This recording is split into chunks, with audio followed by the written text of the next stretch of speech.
Estamos en otra clase de física del bachillerato del diploma.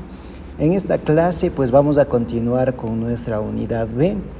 Vamos a la sección B2, la cual consiste en el efecto invernadero. Recordemos que ya cambiamos de unidad. En la unidad B1 vimos transferencia de energía térmica, donde habíamos estudiado un poco sobre el calor latente, el calor específico, los cambios de fase también, más relacionado desde el punto de vista de la calorimetría. Analizamos un poco la radiación de cuerpo negro, y eso nos va a servir también para esta clase, ¿no? Ver cómo actuaba un cuerpo negro cuanto a su absorción y emisión, ¿no? Y eso es lo que vamos a ver ahorita. Entonces, el efecto invernadero, vamos a ver si es positivo, si es negativo para nosotros, y por qué se genera también el efecto invernadero o cómo funciona. Son unas preguntas guía que nos pueden ayudar a pensar y luego cuando veamos la clase poder responder. Podría ser cómo ayuda el efecto invernadero a mantener la vida en la Tierra y cómo mejora la actividad humana este efecto. A veces nosotros nos dicen efecto invernadero y pensamos que es algo negativo, cuando no necesariamente es negativo, ¿no? Aquí nos da una pregunta y nos dice cómo nos ayuda a mantener la vida, ¿no? Y cómo mejorar la actividad humana. Ya veremos cómo nos ayuda. ¿Cómo modela la atmósfera como sistema para cuantificar el equilibrio energético Tierra-atmósfera, ¿no? Entonces, ¿qué tan importante es la atmósfera en este contexto que estamos analizando, ¿no? ¿Qué tan relevantes son los gases que tiene la atmósfera para lo que nosotros estamos analizando sobre el efecto invernadero? Claro, aquí este subtema es muy importante porque se aprenderá los factores. ¿A qué se refiere con los factores? Es esas cantidades que podrían afectar, aumentar o disminuir el efecto invernadero. ¿Qué produce el efecto invernadero? Solo para decirles, pues un factor es la Tierra, ¿no? Otro podría ser la atmósfera, el Sol, etc. A eso se refiere con factores, los elementos que intervienen en este proceso de efecto invernadero. Como conceptos importantes, el efecto de la energía del Sol, ¿no? Nosotros sabemos que el Sol es como un reactor nuclear. De ese reactor nuclear nacen fotones cuando se une el hidrógeno a alta presión y nace, pues literalmente nace el helio y fotones de rayos gamma. Va perdiendo energía ese fotón de rayos gamma y luego se vuelve rayos X, y luego de los rayos X se vuelven fotones de luz visible, que es lo que llega a nuestra atmósfera, ¿no? Entonces la Tierra nos brinda luz y calor, ¿no es cierto? Entonces, de hecho, cuando veíamos radiación veíamos que no era necesario un medio para poder moverse de acuerdo a la radiación que sale del Sol, ¿no? ¿Qué más? La materia en el universo está formado por átomos y moléculas, de eso ya sabemos. Las moléculas de los gases del efecto invernadero en la atmósfera terrestre absorben la radiación emitida por la Tierra y luego vuelven a emitir la radiación, parte de la cual vuelve hacia la superficie de la Tierra, ¿no? Interesante también esto. Ya vamos a ver a qué se refiere con que las moléculas de los gases de efecto invernadero dice que absorben la radiación emitida por la Tierra, ¿no? Claro, la Tierra emite radiación, sí.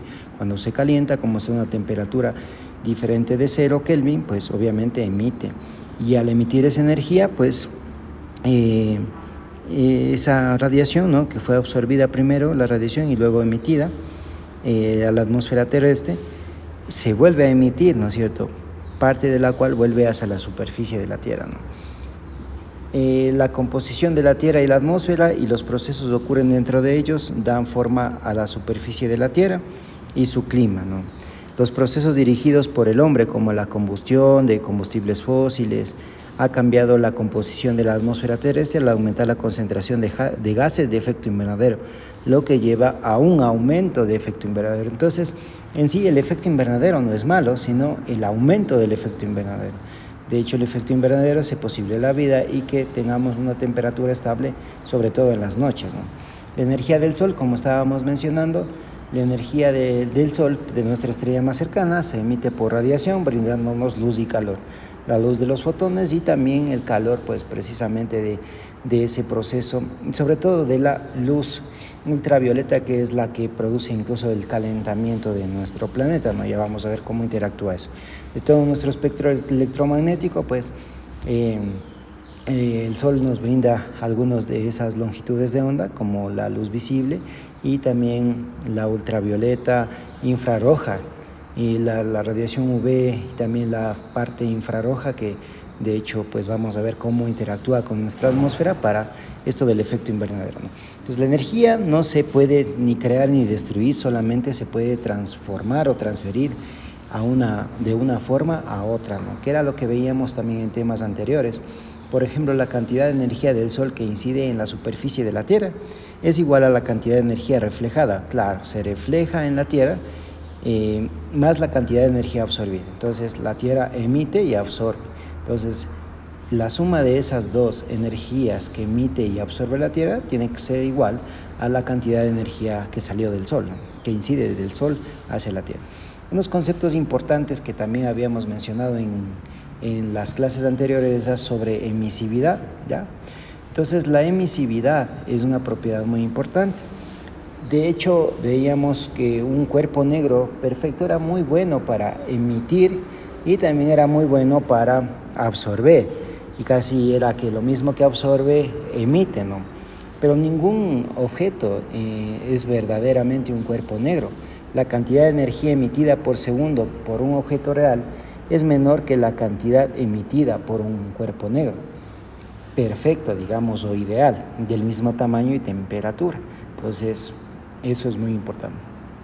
La relación entre la potencia emitida por unidad de área por un objeto real y la potencia emitida por un cuerpo negro perfecto del mismo tamaño y la temperatura se conoce como emisividad. En pocas, lo que habíamos aprendido la semana anterior cuando veníamos potencia por unidad de área, que era básicamente la intensidad, ¿no? La intensidad, porque era vatio sobre metro cuadrado.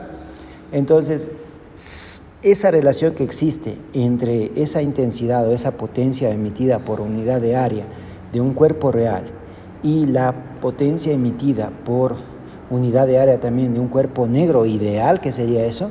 Eso es emisividad. Por ejemplo, si lo que emite un cuerpo real y lo que emite un cuerpo negro, esa relación fuese uno, significaría que perfecto es perfecto, es un cuerpo negro en realidad, ¿no? Entonces, mientras más cerca de uno sea esa relación, como vamos a ver por acá, que ya veremos luego, cómo se calcula la radiación, ¿no? Perdón, la emisividad. Entonces, esa relación, ¿de dónde sale esto? Esa es la radiación por unidad de área, ¿de acuerdo?, del cuerpo real. Y esto podría ser pues algo relacionado con ¿qué? Con el cuerpo negro, ¿no? Entonces, la intensidad o la luminosidad de un cuerpo negro o la potencia por unidad de área que habíamos visto en lo anterior. Si vemos el numerador sería lo real o lo que nos está dando de ese cuerpo verdadero y abajo lo ideal, que sería el cuerpo negro, ¿no? Entonces, así se calcularía la emisividad de un objeto. Entonces, ¿qué más tenemos aquí? La emisividad, la energía por unidad de área, la constante de Stefan-Boltzmann, que ya lo habíamos visto anteriormente, y la temperatura absoluta que hablamos, ¿no? Que se debe poner en Kelvin. ¿Qué más? El valor máximo, como decía, que puede tener la emisividad es de 1, ¿ya? Porque recuerden que era una relación.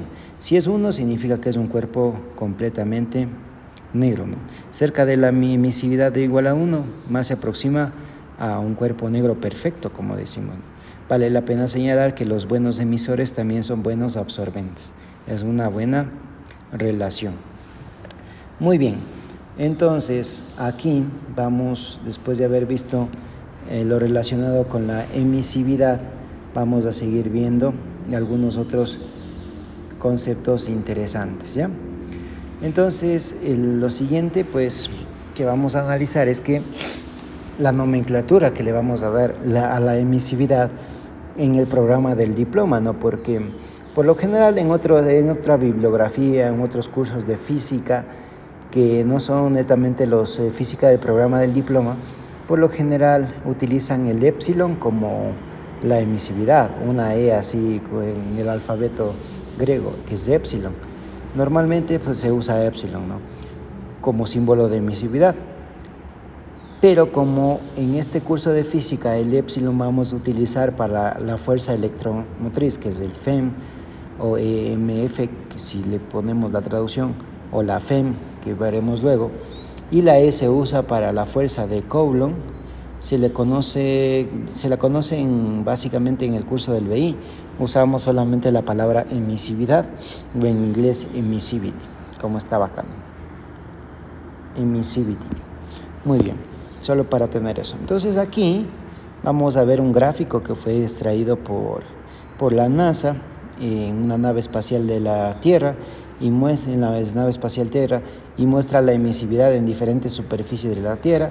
Las áreas rojas indican una mayor emisividad y las azules indican una menor emisión. Mirando el mapa, ¿qué es lo que nosotros observamos? ¿Qué podemos inferir? ¿Y qué preguntas nos podemos plantear? Por ejemplo, si nosotros observamos y vemos los polos, son los colores un poco más apagados, es decir, que esos emiten menos energía.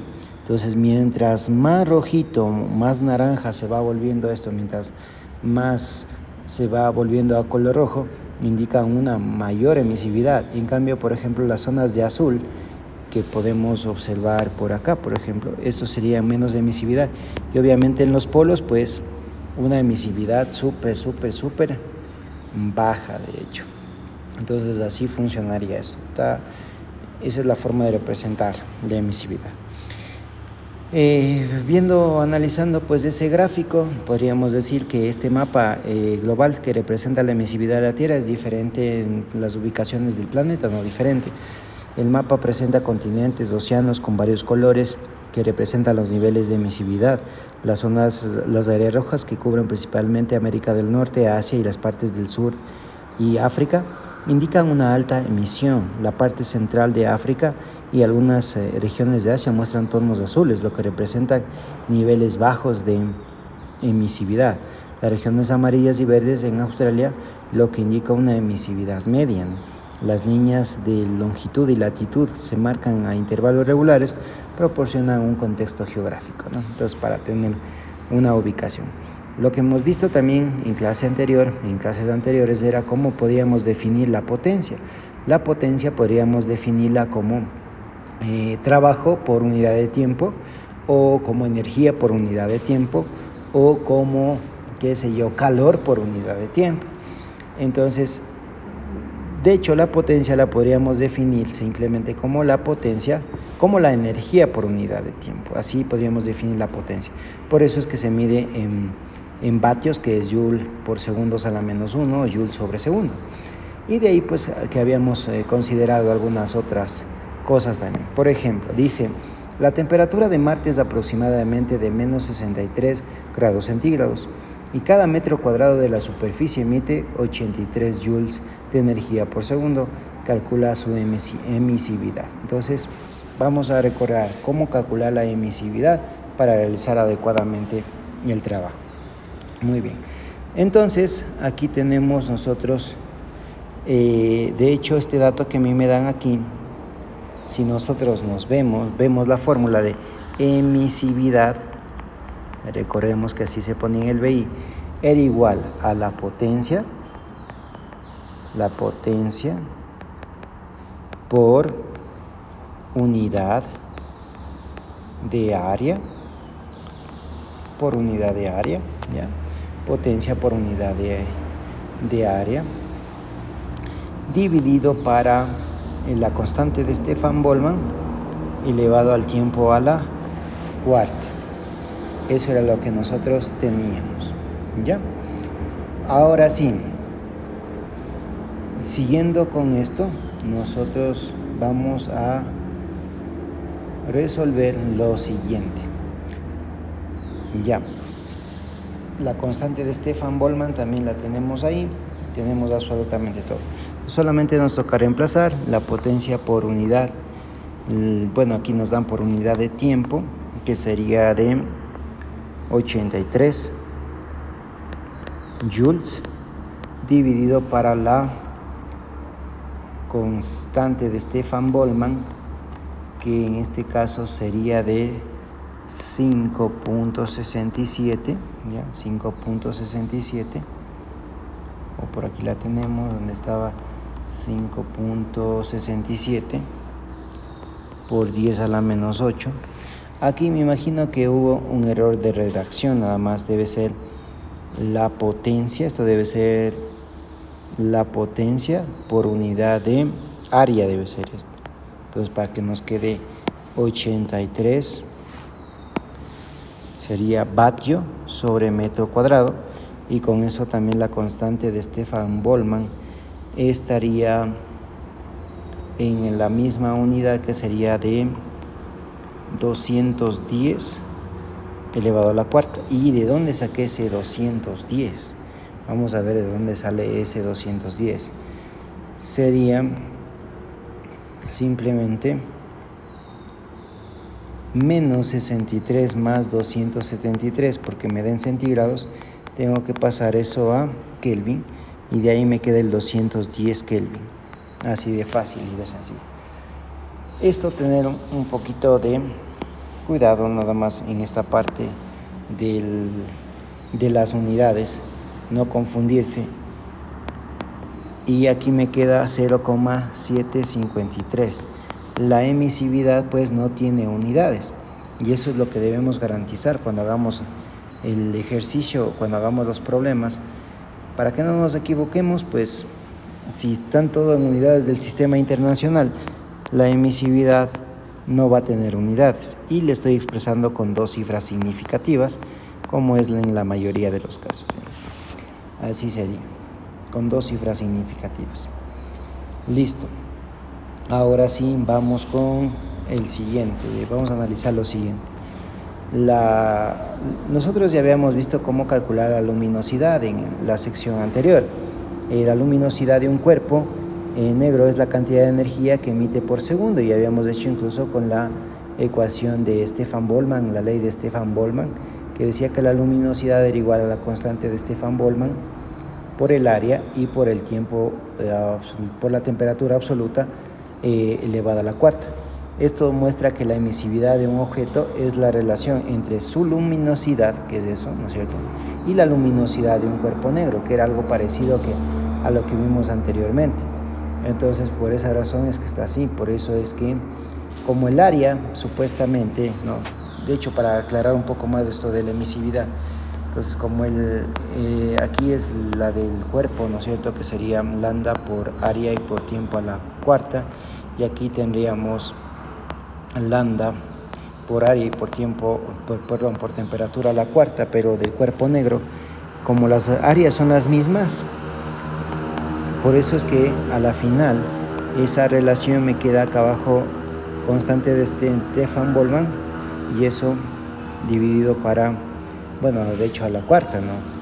Multiplicado por la temperatura elevada a la cuarta, y acá lo que nos queda es la potencia. Ahí está la potencia que nosotros necesitamos. Entonces así sería. De ahí salió eso, que sería la potencia del cuerpo que estamos analizando. Ahora, otro concepto muy importante que debemos analizar es el concepto de albedo. Nosotros hemos mirado la energía emitida por un objeto. Ahora veamos la energía reflejada por un objeto, ¿de acuerdo?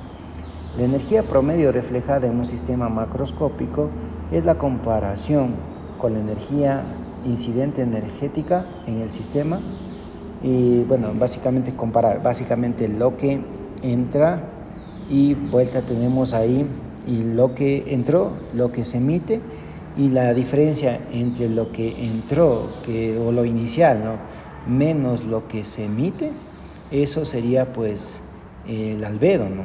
Entonces, ahorita mismo vamos a calcular, por ejemplo, vamos a ver con un gráfico. Entonces, imaginémonos que la energía incidente ya es 350, y pues resulta que se absorbe 300 de esa potencia. Entonces, ahí hay una energía que se refleja, es decir, que regresa. Y esa energía, esa relación que existe entre la energía que en este caso se regresa menos dividido para la energía total e incidente, eso es del albedo. En pocas palabras, vamos. Tienes una energía que entra, una energía que es absorbida, de acuerdo por y una energía que se refleja, una potencia, de hecho, potencia diríamos, potencia. Por eso se está midiendo en vatios. El albedo no es nada más y nada menos que la energía reflejada, luego la potencia reflejada sobre la potencia total, ¿ya? Es como una, ¿qué sería? Como una relación, como un rendimiento, como una eficiencia. ¿Cuánto de la energía que entró en realidad se va? ¿Cuánta energía, cuánta potencia se va? Y esa sería la idea. Y ahora pues me tocaría calcular esta, pero para calcular esa potencia sería simplemente restar 350 vatios menos 300 vatios y me quedaría aquí 50 vatios. Esa sería la respuesta, 50 vatios de esto, no la respuesta final, sino la respuesta de la potencia que se refleja, digamos, reflexión. Entonces aquí sería 50 vatios dividido para 350. Entonces aquí sería 0,143. Y esto, si pongo con dos cifras significativas acá, me quedaría 0,14 con dos cifras significativas. Cifras significativas, ¿ya? Dos cifras significativas, 0,14. Muy bien. Ahora sí, por ejemplo, si hablamos un poco del albedo, el albedo promedio de la Tierra es aproximadamente 0,30. Es decir, la cantidad o la relación que existe entre la energía la potencia reflejada y la potencia que llega es de 0,30, pero varía, no es lo mismo digamos en distintas partes del planeta Tierra. Eso es solamente un promedio de 0,30. ¿Por qué? Porque en distintas partes de la Tierra depende de su composición, si son los polos, por ejemplo, del color incluso, de la vegetación, del tipo de suelo. Entonces, hecho el grosor de las nubes de la Tierra, claro, si una densa nube blanca está sobre un océano, por ejemplo, el albedo será más alto porque la superficie clara es reflejante que la superficie oscura del océano, el azul, ¿no? Entonces, en pocas, existe una relación inversa entre el color. Mientras más oscuro, mientras más clarito es, ¿de acuerdo? Mientras más clarito es, se refleja más la luz. Entonces el albedo es mayor. Por eso dice que cuando yo tengo una nube que esencialmente, digamos, es de color blanco, refleja más. Pues si refleja más, tengo más albedo. En cambio, por ejemplo, en el azul del océano, el albedo sería menor que si yo tengo una parte nubosa. El tipo de cobertura de las nubes gruesas y esponjosas, como las que se conoce como cumulonimbus, ¿de acuerdo? Se han visto también esa serie esa película de Up, ahí ven la cumulonimbus, ¿no? Tiene un albedo alto, mientras que las nubes delgadas y tenues como Cirrus tienen un albedo bajo, ¿no? Entonces ahí está, ¿no? Tenemos una cumulonimbus y acá pues otro tipo de nubes que tenemos una nube Cirro que tiene menos de albedo porque refleja menos, literalmente. La latitud, ¿de qué más depende el albedo? Pues el albedo depende de la latitud, es decir, qué tanto nos alejamos del ecuador. Más alto es el albedo. Esto es una relación geográfica, no tanto matemática. Más alto albedo, pues cuanto más nos alejamos del ecuador, más alto es el albedo, es decir, más se refleja. Por eso es que en la parte ecuatorial tenemos menos albedo, es decir, que hay más radiación que llega directamente a la superficie, ¿no? Mientras más lejos de las superficies de color claro, más lejos del ecuador, es decir, como la nieve y el hielo que se encuentran en los polos, que reflejan más radiación solar. Ahí sí, pues, aumenta el albedo, ¿no? Entonces, en cambio aquí, pues, tenemos menos albedo, menos se refleja. El tipo de terreno en la superficie de la Tierra, el material que cubre la superficie, como la nieve, el hielo, el desierto, el océano, afectan al albedo, ¿no? De hecho, incluso la construcción urbana pues tiene que tomar en cuenta esta parte del albedo, ¿no? En cuanto a los colores, si queremos un lugar más fresco, pues seleccionaré colores adecuados o materiales adecuados que me produzcan, qué sé yo, tal vez sombra, etcétera, etcétera. Como mencionamos aquí, pues en la zona ecuatorial, pues por aquí en Ecuador, vamos a tener una menor cantidad de albedo, ya. Y mientras más nos vamos de la línea ecuatorial, y depende también del color, como en los polos, aquí tendríamos una mayor cantidad de albedo, es decir, tienes más, se refleja más la luz. Y en la línea equinoccial tenemos menor cantidad de albedo, ya. Ahora, algo muy importante de que nosotros debemos saber, como todos unos físicos investigadores, es una aproximación que se llama la constante solar. Bueno, la constante solar es cuánta, qué sé yo, intensidad, ¿de acuerdo? La intensidad de la radiación solar. Es decir, si estamos hablando de intensidades, cuánta potencia, es decir, cuántos vatios por cada metro cuadrado, claro, que eso es intensidad, es la relación que existe en la potencia por unidad de área. Y como nosotros habíamos hecho una aproximación a que la superficie o la unidad de área era de una esfera, asumiendo pues que una esfera, ¿no?, que se distribuía en forma de esfera perfecta, una aproximación muy buena. De ahí es que nosotros podemos incluso sacar cuál es el valor de la constante solar. De hecho, si nosotros nos fijamos aquí, pues del Sol sale la energía en todas las direcciones, ¿no?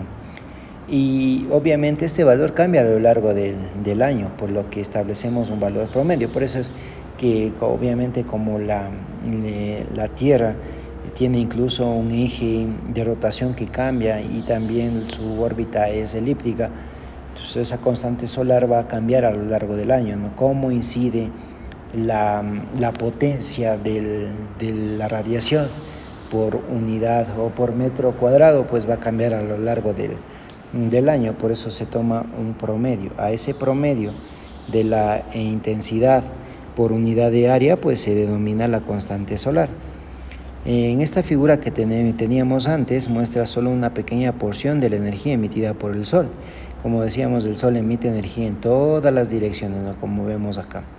Esto significa que la energía se extiende por el interior de una esfera imaginaria de radio R, igual a la distancia entre la superficie de la Tierra y la superficie de la atmósfera de la Tierra, ¿no? ¿Qué sería eso? Claro. Ya. ¿Qué más? Así sería, ¿no? Y tenemos incluso la distancia que existe desde la atmósfera del Sol, digamos, hasta la atmósfera de la Tierra que teníamos ahí. Y de hecho ahí habíamos hecho una aproximación para calcular el área de la superficie de una esfera usando la siguiente ecuación. Teníamos ahí que era 4pi por el radio al cuadrado, que era la superficie de una esfera, y la R era la distancia desde la superficie del Sol hasta la superficie de la atmósfera terrestre. Y pues ahí habíamos calculado cuál era. Estamos ahorita calculando más o menos cuál es el valor de la constante solar, ¿no?, haciendo una aproximación adecuada. Tenemos aquí el área que nos sale al calcular pi por radio al cuadrado, considerando que el radio o la distancia entre el Sol, entre, ¿qué sería?, la atmósfera del Sol o la superficie del Sol a la superficie de la Tierra, ¿de acuerdo?, a la distancia de la atmósfera terrestre, es de 1.5 por 10 a la 11, eso elevamos al cuadrado y tenemos un área de 2.827 por 10 a la 25 metros cuadrados.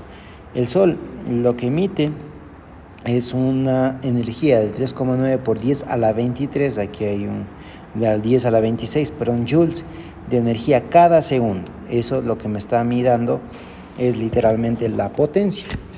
Para determinar la energía, cada cantidad de energía que incide en un metro cuadrado de la atmósfera de la Tierra en un segundo, dividida esta energía por el área de la superficie de la Tierra sobre la que se distribuye el Sol. Entonces ahí lo que tenemos es joules por cada segundo, joules por cada segundo.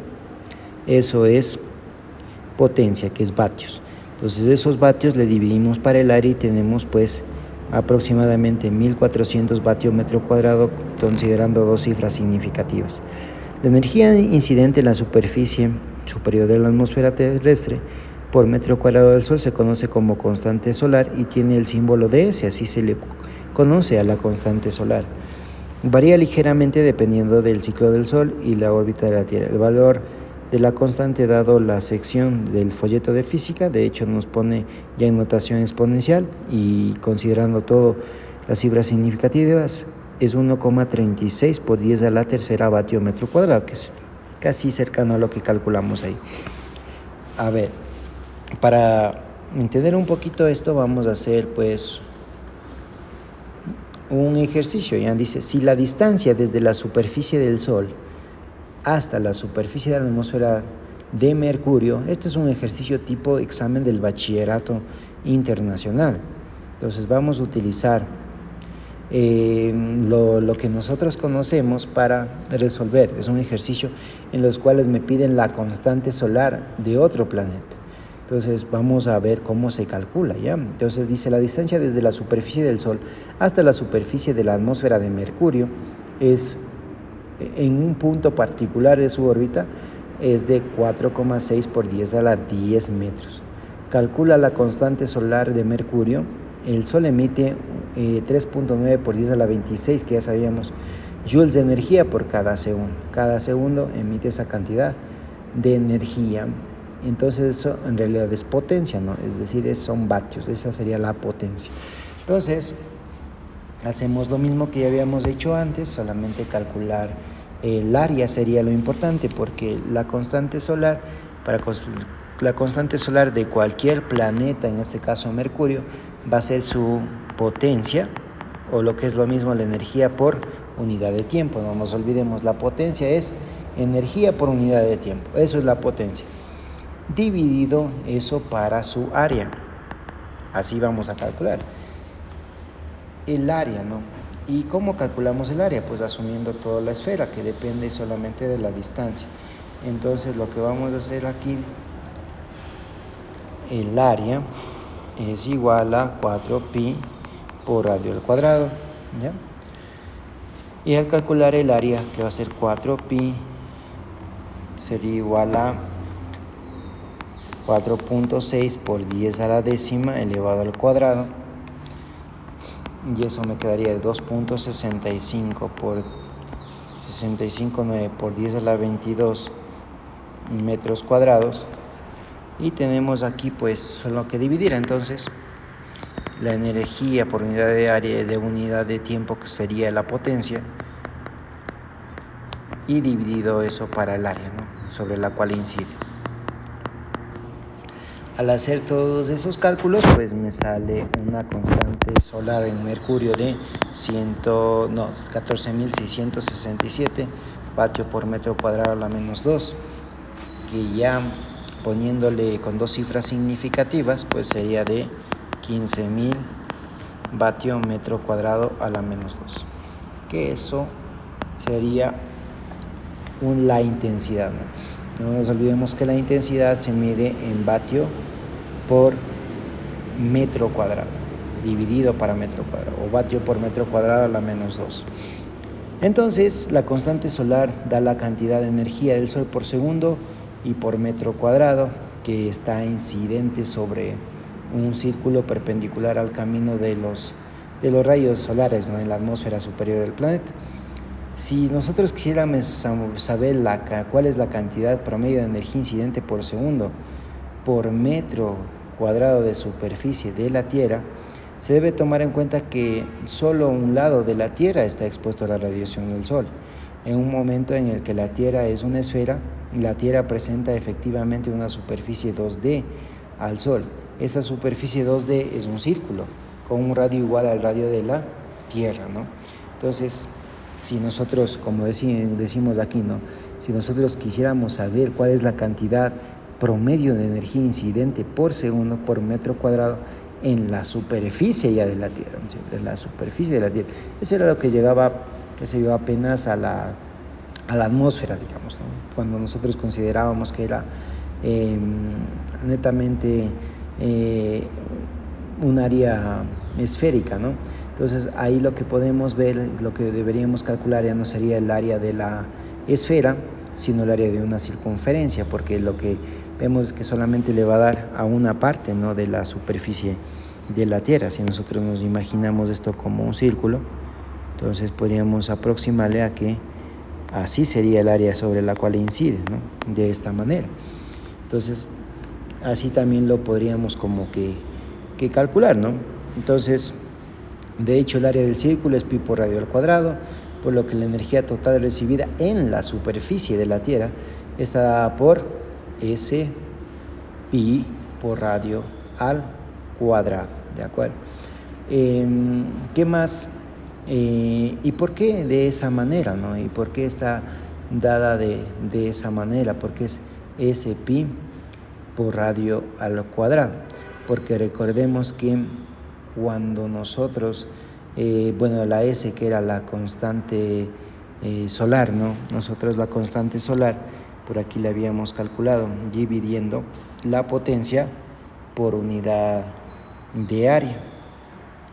Y la potencia, pues eso no digamos que no va a cambiar, digamos, de alguna manera. Entonces, por ejemplo, si nosotros nos acordamos que era la potencia, ¿ya?, por unidad de área, que era el 4pi por radio al cuadrado, cuando hicimos eso de la esfera. Entonces, de aquí, ya despejando nosotros el área en este caso de la circunferencia, está por lo que nosotros tenemos aquí, que sería S pi por r cuadrado, que sería nuestra potencia, ¿ya?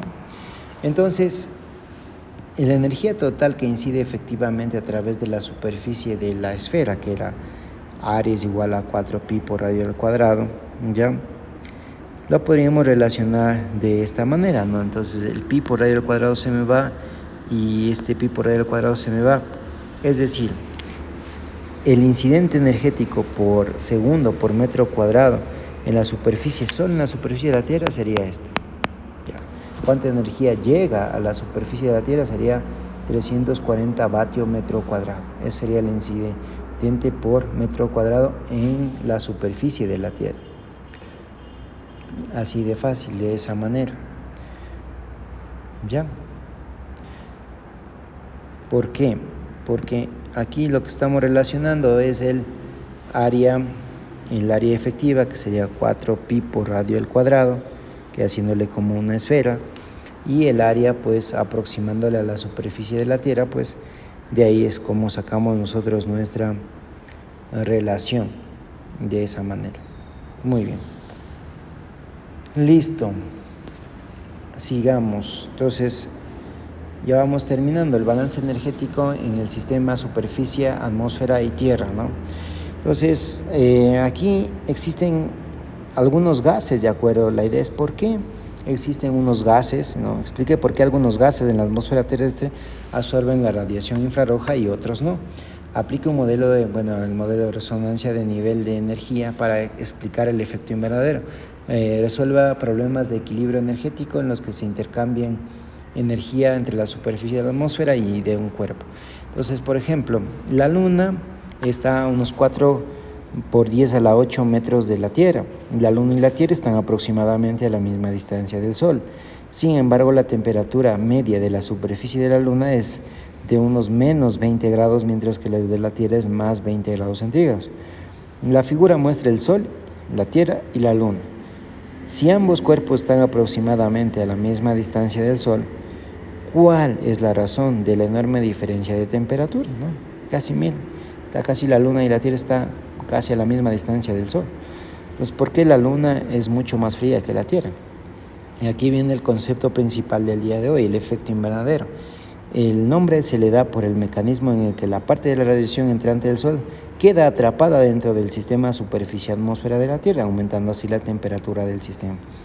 La atmósfera son capas de gases que rodean a la Tierra. Podemos calcular la temperatura de un cuerpo negro con las mismas dimensiones que la Tierra, pero sin atmósfera. El incidente energético promedio por metro cuadrado por segundo en la Tierra es de 340 vatios metro cuadrado a la menos 2. Dado que el albedo promedio de la Tierra y que habíamos visto es de 0,3, podríamos calcular la radiación de energía incidente que es absorbida por la superficie de la Tierra, ¿no? Claro, podríamos calcular eso. La Tierra está, la potencia incidente y luego absorbe la energía incidente y luego la vuelve a emitir en todas las direcciones, suponiendo que se comporta como un cuerpo negro perfecto y que la luminosidad de un cuerpo negro es equivalente a la potencia emitida. Podemos calcular la temperatura teórica de la superficie del cuerpo negro con una luminosidad de 238 vatios por metro, 238 vatios metro cuadrado. ¿Dónde sale eso? Pues del albedo, ¿no? Que sería básicamente 0.3, a ver si no estoy mal. ¿De dónde salió ese valor, no? Considerando el albedo, que sería 0.3 tomando en cuenta el albedo de la Tierra, ¿no? Por 340, creo que de ahí me queda ese valor, que sería menos la energía que se absorbe. Sí, entonces considerando el albedo, calculando el albedo, que sale 102 y el resto, y me queda 238 vatios metro cuadrado. De ahí sale la potencia, considerando que esa potencia, pues eso coincide con la luminosidad.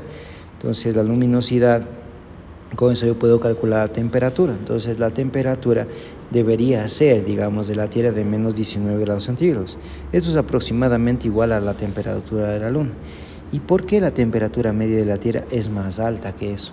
Entonces, usando 254 Kelvin como la temperatura de la Tierra y la ley de Bien, podríamos calcular la longitud de onda a la que emite la máxima radiación.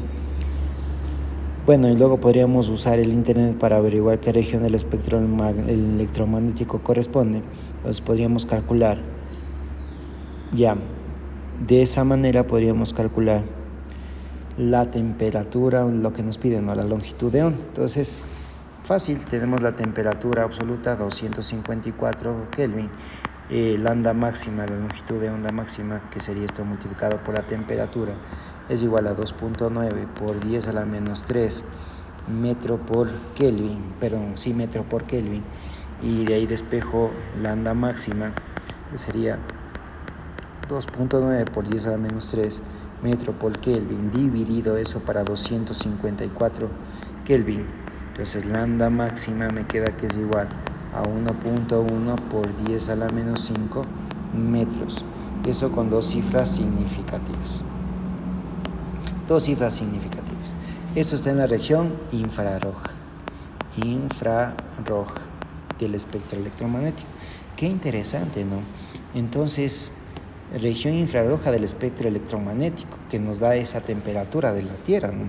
Entonces, la mayor parte de la radiación electromagnética absorbida por la Tierra se encuentra en la región de luz visible del espectro electromagnético. Esta radiación se vuelve a emitir como infrarrojos de radiación.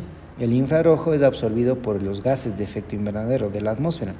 Las partículas de gases de efecto invernadero remiten esta energía en todas las direcciones para que la energía se vuelva a emitir al espacio y parte vuelve a emitir hacia la Tierra, atrapando así la energía en la superficie de la atmósfera terrestre. La atmósfera terrestre es la razón por la que la temperatura de la Tierra es más alta que la de la Luna.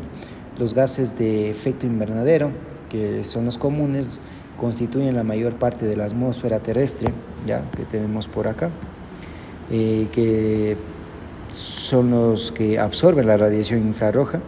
Efecto invernadero que absorbe son, por ejemplo, el dióxido de carbono, el metano, el óxido nitroso y el vapor de agua también, el H2O, el vapor de agua también son, qué interesante, ¿no? Gases de efecto invernadero, también es el vapor de agua. El 1% de otros gases, incluyendo, solo el 1%, mire, es los gases de efecto invernadero que está ahí, el CO2, el H2O, el NO2, el CH4, solamente conforman el 1% de la atmósfera. El 78% es nitrógeno y el 21% es oxígeno. Entonces aquí vamos viendo de dónde se libera el dióxido de carbono, liberado, absorbido de hecho por los océanos, que son los que más absorben dióxido de carbono. Metano, que es liberado en procesos naturales en humedales, absorbido por procesos naturales en la atmósfera del suelo, absorbido de forma natural por parte del ciclo del agua, ¿no? Entonces aquí está como que más detallado cada uno de esos, ¿no? Entonces, eso es como de manera natural y esto es como por parte del ser humano, ¿no? Procesos por animales como vacas que se cultivan para alimentarse, etcétera, etcétera, ¿no? Entonces ahí podemos contrastar qué vino naturalmente y qué ha sido por causa del ser humano. Y aquí también tenemos los óxidos de nitrógeno liberado en bacterias en el suelo y los océanos, absorbido por las mismas bacterias, liberado durante la combustión de combustibles fósiles y durante la producción de fertilizantes, o sea, toda la mayoría hecho por el hombre.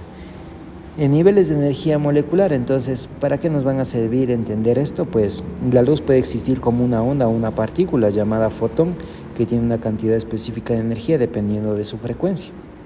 Y aquí está la parte chévere de que cuando dice alguien, estamos en la misma frecuencia y nos entendemos, ¿no es cierto? De hecho, resulta que los gases de efecto invernadero vibran o están exactamente en la misma frecuencia que la parte infrarroja que tienen nuestros la radiación del sol, ¿no? Entonces están en la misma frecuencia y por eso pues esos absorben la radiación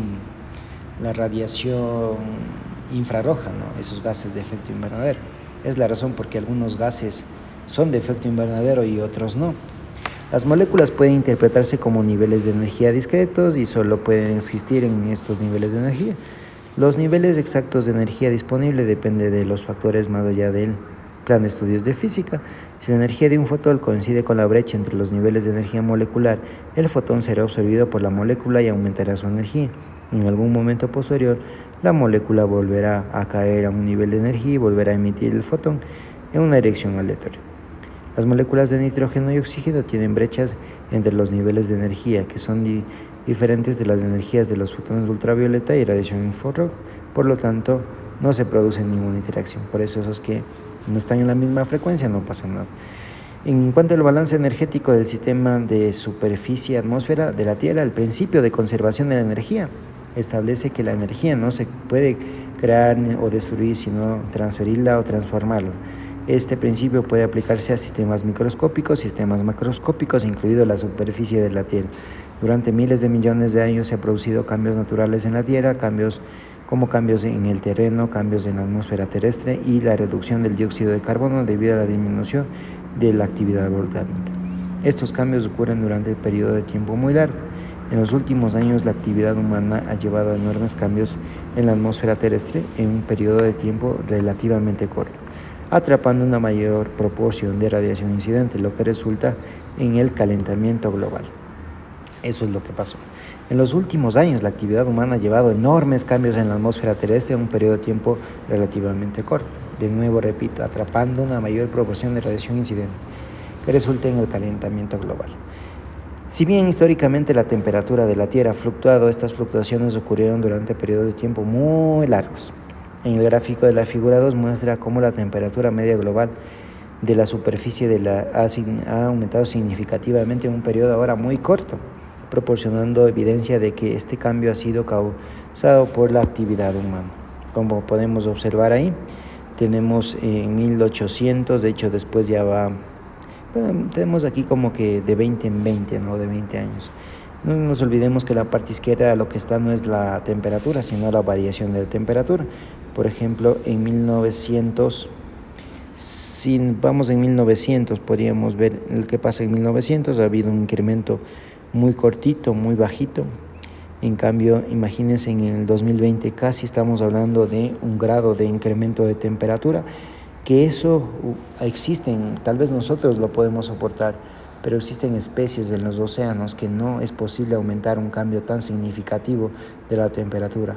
Es 1 grado centígrado en el océano, pues es una temperatura muy grande. Existen cambios de propiedades del océano que en realidad pues puede extinguir literalmente una especie, ¿no? Y esa es la clase del día de hoy sobre el efecto invernadero. Espero que les haya gustado mucho analizar sobre este proceso, cómo funciona y cuáles son sus factores, ¿no? Nos vemos en una próxima clase.